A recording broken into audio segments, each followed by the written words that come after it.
Hi everybody, my name is Luke Easton. I am a sophomore here majoring in history and theater arts at Barton. Alright, so the rest of these presentations have been mostly about their experience with theater, but this one is about From Pillar to Post, an exercise in misery and growth. The reason I call it that, you'll find out soon. So, a little background before we get into things. I have always kind of been into theater, even from a young age, but it wasn't until 2014 when I really dove into the world of theater via community theater. Here you can see Christmas Carol production, another Christmas Carol production, Twilight Zone stuff. I played a creepy janitor, that was fun. Just a lot of kind of smaller community theater type stuff. I have also done spoken word events at Barton. Right here was my first one when I performed The Graves, one of a poem that I wrote. And I also read a poem for a student in Student Works as well, the same place, or the same event that my play, From Pillar to Post, was held. And not to mention my young Robbie role in the last musical Barton produced, Coop's Homecoming. So, what is my background? What am I doing here? So like I said, I'm a history and theater arts major. And with that, I have this hot take that people don't give history enough credit. And what I mean by that is history is a lot more philosophical than people make it out to be. For example, what were Lincoln's motivations? What was Grant thinking in the Battle of Shiloh? Why was the Emancipation Proclamation passed in the first place? It's not like everyone in 1865 suddenly turned non-racist.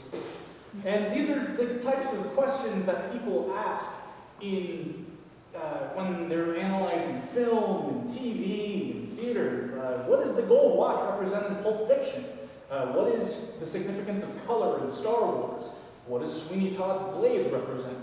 All of these are questions that I wanted people to ask about things pertaining to theater. And that's what I kind of aim to do with From Pillar to Post. Also, thank you to Bree over there. She also designed this poster, which I'm eternally thankful for. But this entire play that I wrote with Macy Barnes, my partner, was a severe undertaking. It was only about a 15-page play that ran for about 13 minutes. And that doesn't sound hard to a first-time director, but dear God, let me tell you, it was one of the most grueling processes of my entire life. By the end of it, my beard hair was turning gray, and my blood pressure was higher than my temperature. So, basically, I'll give you a light synopsis. A Civil War family in 1863 is worried that their father and husband is at war, fighting for the Union. And he could die at any second, and they would not know. However, they eventually get a visitor, a spooky visitor. There he is. He's in a suit. He's got a top hat, red bow tie. He wants to sign a contract really badly. Okay, it's the devil. It's the devil. Sorry, the devil. Yeah, the devil. So, long story short, their souls get signed away in a false promise to see their husband and father once more. So, with that, there comes a lot of good and a lot of bad to start off with. Now, I'll start with the good, because you always want to do that. So, firstly, I had a seasoned actor playing Old Sam. Zachary Rayburn, who performed Old Sam, he's been in theater longer than me and my other peers. He has a lot of experience under his belt, and the character came to him very, very naturally. And whether that be because he's an actual demon or just a good actor, the world will never know. But regardless, I was thankful for it. Second, I had two other actors, Alyssa Krasovich and Maddie Booth, both willing to make the time commitment to play the other characters, that being Abigail and Miriam Winter, respectively. So huge thanks for them to committing for this. On top of the other productions they were already in at the time. On top of the big production of Coop's Homecoming that was happening during this point. and it's a lot. I also had a reliable co-director and stage manager. My partner, Macy Barnes, wrote this with me, and she was my co-director. She was my second pair of eyes. And I had a pretty good stage manager, not perfect, but pretty good, named William Clay. While he wasn't really committed to his classes, he was committed to helping me out. So, good on him. I also had a secure venue, which is amazing. I had this place, and on top of that, the set was already built. That's amazing! Oh my God! So, and I had access to Barton's props, Barton's costumes. I had access to everything because I'm a college student and I don't have any money. So, going with the bad. This is my first time directing. I have made really stupid YouTube videos in the past and edited together some skits, but other than actually full-on stage directing, this was my first venture. Everyone's first time doing something is always... So, I also have no experience with theatrical organization. I have done stagehand stuff before, nothing crazy, no tech, but I don't know what I'm doing, man. It was a mess, and I don't have experience with the tech. And one of the worst parts was losing one of my actors.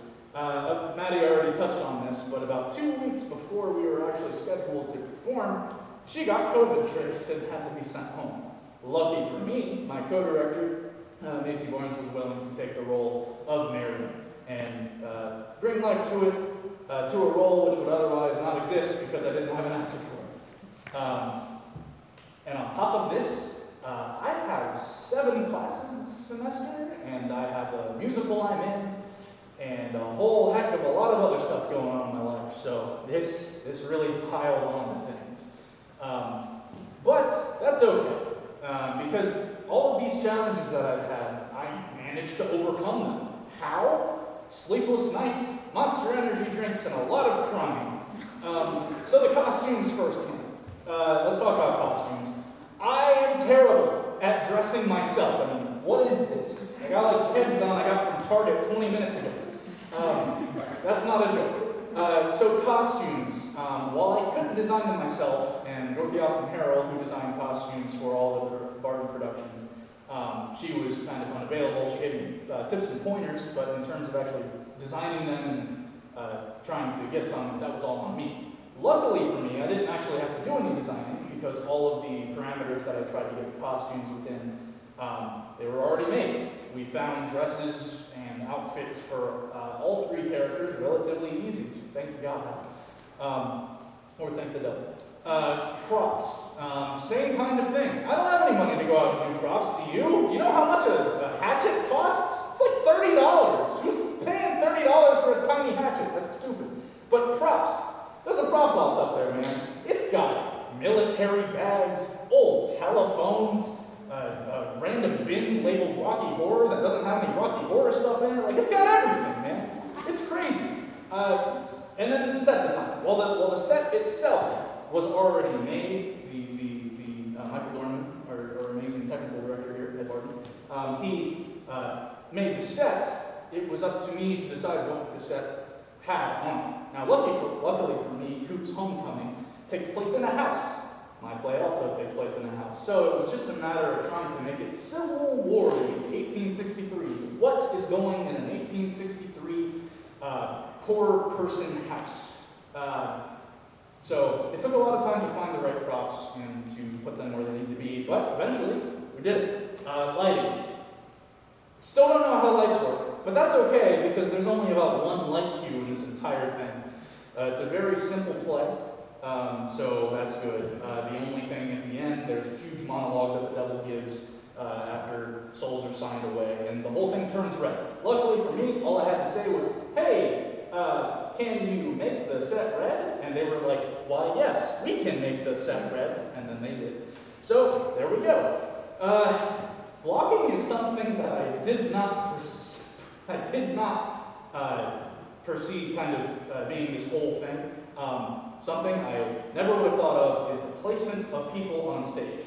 Obviously, I know where I want people at certain points, but how they get there and where they're going to be before and after, that is something I just never even took into consideration. But thankfully, because of seasoned actors, and even my less seasoned actors had some experience. Thanks to them, most of the blocking kind of came naturally. They had suggestions, they had different ideas that they came to me with, like, hey Luke, does this work? And I'd either be like, no, that's terrible, or yes, I love it. Now volume and COVID kind of go in the same pool, because volume itself, it's very difficult to have a very serious conversation about seeing your maybe dead husband again at this volume, especially since I'm projecting through a mask. It's a bit of an undertaking. But the main issue was COVID. We had to wipe everything down. We had to make sure people weren't, all over each other, which, I mean, they really weren't, but that was still a concern. And especially after Maddie got traced, the terrible idea in my mind was, oh my God, my whole cast has COVID. I'm going to die. Which they did, so that's cool. I do feel bad, though, about the COVID thing, because dear Lord, there's a scene where Alyssa Krasovich, otherwise known as Abigail, gets absolutely tortured in the last scene, and she gets waterboarded, and let me tell you, seeing her cough up a lot of water was funny in the moment, but in hindsight, wasn't the safest thing to do with a mask. So, what did I learn?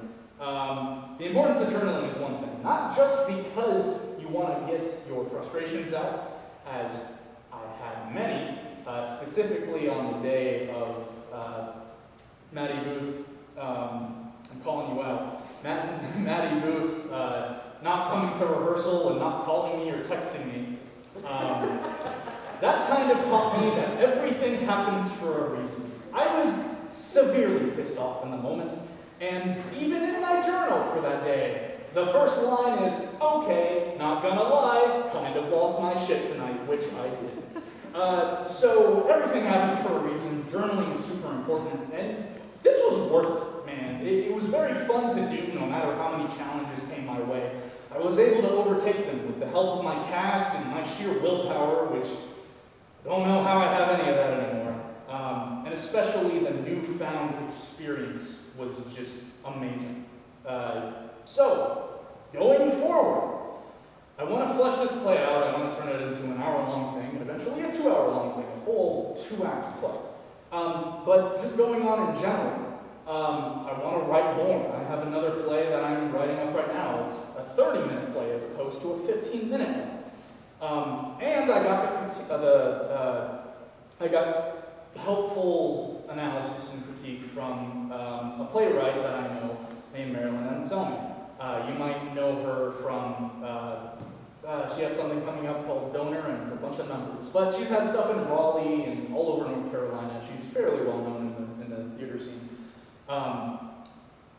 The first line of her email was nice.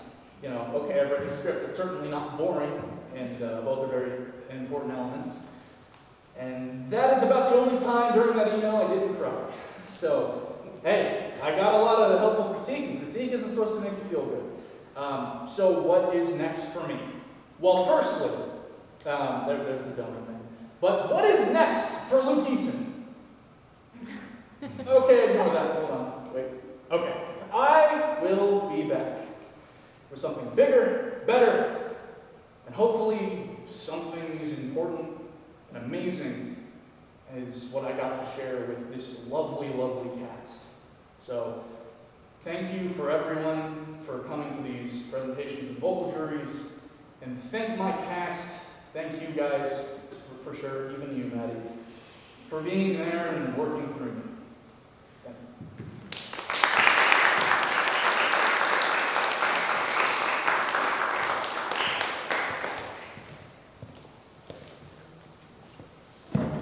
Fantastic job, everybody. Thank you so